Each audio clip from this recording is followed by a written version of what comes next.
The following opinions are solely those of BoatTEST.com and its test captain. Hi, this is Eric Colby for BoatTEST.com, and today we'll be conducting a full inspection and performance evaluation of the Mako 21 LTS. Since the 21 LTS is designed for fishing, let's get right to looking at the boat for that purpose. In the bow, step up 1 foot 3 inches to a casting deck that is 8 feet long by 6 feet 8 inches across, so there's plenty of room to fight a fish. Moving aft, the stern fishing deck is a 1 foot 1 inch step up and measures 7 feet 10 inches across by 3 feet deep. Vertical rod holders on each side of the console are the start of the tackle storage on the 21 LTS. In the starboard bow locker, there's space for at least 8 7-foot long rods. We found 4 more rocket launcher style rod holders in the back of the leaning post. In the aft deck, the live well has a capacity of 30 gallons and the Pro-Air aeration system. We would, however, like to see Mako put a rubber bumper on top of the hatch so it doesn't lay down directly on the rod holders and scratch the fiberglass. With the fishing covered, let's take a look at the storage, starting with the coolers.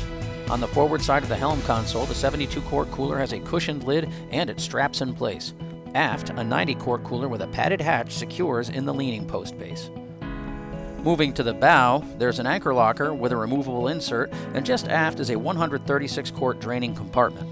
The long port side box has a 90-quart capacity, and we already covered the rod rack to starboard. Mako was smart to use 2 latches on the extra long hatches on the outboard bow compartments. Nearly all the hatches on the boat open on gas struts and close on thick rubber gaskets. The aft storage compartment also houses the 2-stroke oil reservoir, and to port there's open space and a removable panel to access bilge and live well pumps. Turning to the 21 LTS's seating, folks sitting on the forward cooler can brace against the step up to the bow casting deck and grab the aluminum pipework during a rough ride. At the helm, the fold-down footrest and tilt wheel accommodate captains of various sizes.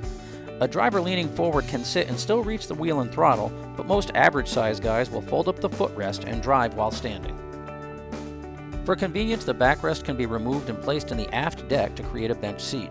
Passengers can use the leaning post frame as a handhold. The 21 LTS's helm has a straightforward layout with a tilt wheel, and the shift throttle control is in easy reach. Mako supplies the tachometer and fuel and water pressure gauge, but using black faces on the instruments could help reduce glare. Accessory switches are clearly labeled, and on top of the dash, there's a foam pad where the captain can place tools such as a pair of pliers. Just to the right of the shift and throttle, there's a 12-volt plug plus 2 cup holders, so the driver can use one to charge his cell phone. In the base of the console, this panel is removable, which facilitates checking on or replacing a battery. The 21 LTS has 7 retractable cleats, which is a lot for a 21-foot boat, and note the location of the fuel fill. It's on the port side, which is the same side as the driver of the truck towing the boat, making it easier to pull up to a land-based gas pump. To customize the look of the 21 LTS, Mako offers 6 optional colors, including seafoam green, which is shown here. An outboard motor up to 225 horsepower is available on the 21 LTS. We tested the boat with a 200 horsepower Optimax 2-stroke turning a 19-inch pitch Tempest Plus 3-blade stainless steel propeller. The 21 LTS ran a top speed of 50.8 miles per hour at 5,500 RPM and burned 18.5 gallons per hour, giving the boat a range of 138 miles at wide open throttle. Best cruise was at 3,500 RPM, where the boat ran 31.2 miles per hour and burned 6.8 gallons per hour for a range of 231 miles with 10% reserve. The 21 LTS features the same bottom design at the stern as bass boats from sister company Nitro. It's called the Rapid Planing System, and with it the 21 LTS accelerated to 20 miles an hour in 3.3 seconds and to 30 miles an hour in 5 seconds. When we put the boat through Manoeuvrability Test, the 21 LTS responded well, zigging and zagging through S-turns and carving circles in tight arcs. At 21 feet long, she's big enough to be able to handle wakes and bumpy water when it unexpectedly kicks up. Wrapping up the Mako 21 LTS, she's intended for coastal fishing and is designed and equipped for the task. Her forward casting deck is among the largest in the class, and she has abundant lockable storage.